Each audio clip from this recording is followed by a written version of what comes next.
মাসের শেষেই তৈরি হতে চলেছে নিম্নচাপ। কাল থেকেই ভাসতে চলেছে দক্ষিণবঙ্গের জেলাগুলি। তো জেনে নেব বন্ধুরা, কবে থেকে কেমন বৃষ্টিপাত হওয়ার সম্ভাবনা থাকছে। মঙ্গলবার থেকেই দক্ষিণবঙ্গের জেলাগুলিতে বৃষ্টিপাতের সম্ভাবনা। মঙ্গলবার থেকেই হালকা বৃষ্টিপাত শুরু হয়ে যাবে। মঙ্গলবার রাত থেকে কিন্তু হালকা বৃষ্টিপাত কিছু জেলায় আমরা দেখতে পারবো দক্ষিণবঙ্গের।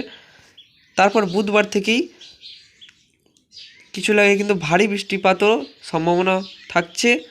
এবং আমরা দেখতে পাচ্ছি যে রাতের দিকে এখানে কলকাতার আশেপাশের এলাকা, কোলাঘাট, এসব এলাকায় আমরা দেখতে পাচ্ছি মাঝারি থেকে ভারী বৃষ্টিপাত হওয়ার সম্ভাবনা থাকছে। এবং বাকি জেলাগুলি পূর্ব বর্ধমান, নদিয়া, হাওড়া, হুগলি, পূর্ব মেদিনীপুর, পশ্চিম মেদিনীপুর, এইসব জেলাগুলিতে কিন্তু হালকা থেকে মাঝারি বৃষ্টিপাত বুধবার থেকেই শুরু হয়ে যাবে। এবং বৃহস্পতিবার বৃহস্পতিবার সকাল থেকেই বৃষ্টিপাত শুরু হয়ে যাবে দক্ষিণবঙ্গের জেলাগুলিতে। কলকাতা, হাওড়া, হুগলি, পূর্ব বর্ধমান এবং দক্ষিণ চব্বিশ পরগনা, উত্তর চব্বিশ পরগনা, পূর্ব মেদিনীপুরে সকাল থেকেই বৃষ্টিপাত আমরা দেখতে পারবো বৃহস্পতিবার সকাল থেকেই।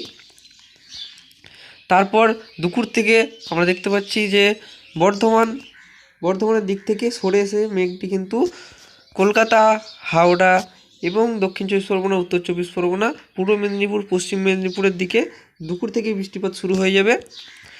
তারপর আমরা আরও সন্ধ্যের দিকে দেখছি যে আরও কিন্তু বৃষ্টি বাড়ছে। মাঝারি থেকে ভারী বৃষ্টিপাত দক্ষিণবঙ্গের সবকটি জেলাতেই হওয়ার সম্ভাবনা থাকছে।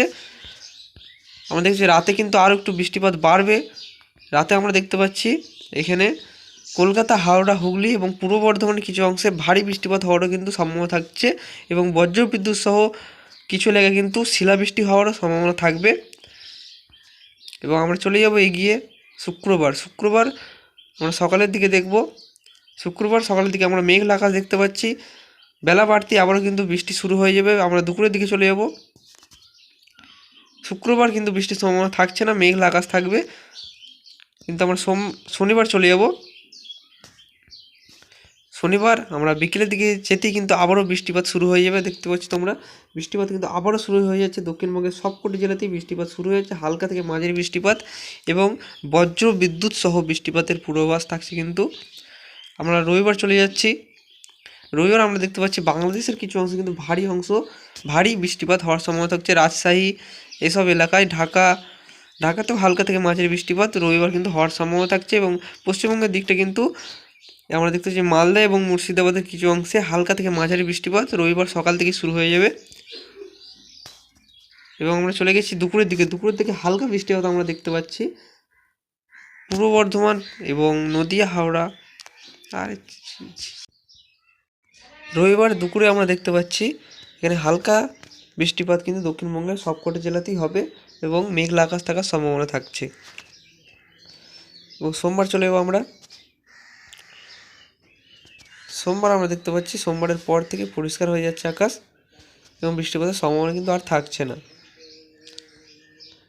তো বঙ্গোপসাগরে যে নতুন নিম্নচাপটি তৈরি হবে, তো কবে থেকে তৈরি হবে সেটা আমরা দেখছি।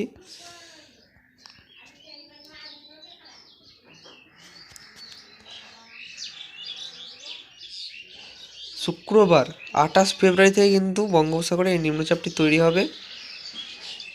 তোমরা দেখতে পাচ্ছ বঙ্গোপসাগরে 28 ফেব্রুয়ারি থেকে একটি নতুন নিম্নচাপ তৈরি হবে এবং সেটি আস্তে আস্তে আমরা দেখতে পাচ্ছি যে এখানে তামিলনাড়ুর দিকে এগোবে।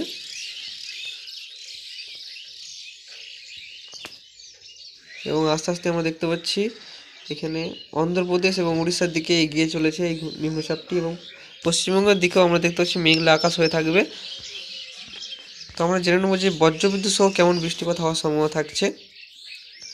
এখানে বৃষ্টি বজ্র মোডে আমরা চলে গেলাম এবং বুধবার থেকে আমরা দেখব বজ্রবিদ্যুৎ সহ বৃষ্টিপাত হওয়ার সম্ভাবনা থাকছে নাকি। বুধবার বিকেলের দিকে হ্যাঁ বন্ধুরা, বজ্র বিদ্যুৎ সহ বৃষ্টিপাতের সম্ভাবনা থাকছে দক্ষিণবঙ্গের সবকটি জেলাতেই। তার সঙ্গে বাংলাদেশেও আমরা দেখতে পাচ্ছি বজ্র বিদ্যুৎ সহ বৃষ্টিপাতের সম্ভাবনা কিন্তু তৈরি হয়েছে। এর ফলে কিন্তু শিলাবৃষ্টির সম্ভাবনা একটু থেকেই যাচ্ছে। বুধবার এবং বৃহস্পতিবার বজ্রবিদ্যুৎ সহ বৃষ্টিপাত হওয়ার সম্ভাবনা থাকবে এবং শুক্রবার দিনটা একটু পরিষ্কার আকাশ থাকার সম্ভাবনা থাকবে, মেঘলা আকাশ থাকবে। কিন্তু শনিবার থেকে আবারও বৃষ্টিপাত শুরু হয়ে যাবে। বজ্র বিদ্যুৎ সহ বৃষ্টিপাতের সম্ভাবনা আমরা দেখতে পাচ্ছি। রবিবার পর্যন্ত এই বৃষ্টিপাত বজ্র বিদ্যুৎ সহ বৃষ্টিপাতের কিন্তু সম্ভাবনা রয়েছে। তো বন্ধুরা, এই ছিল আজকের আপডেট। ভিডিও ভালো হলে অবশ্যই চ্যানেলটিকে সাবস্ক্রাইব করে রাখবে।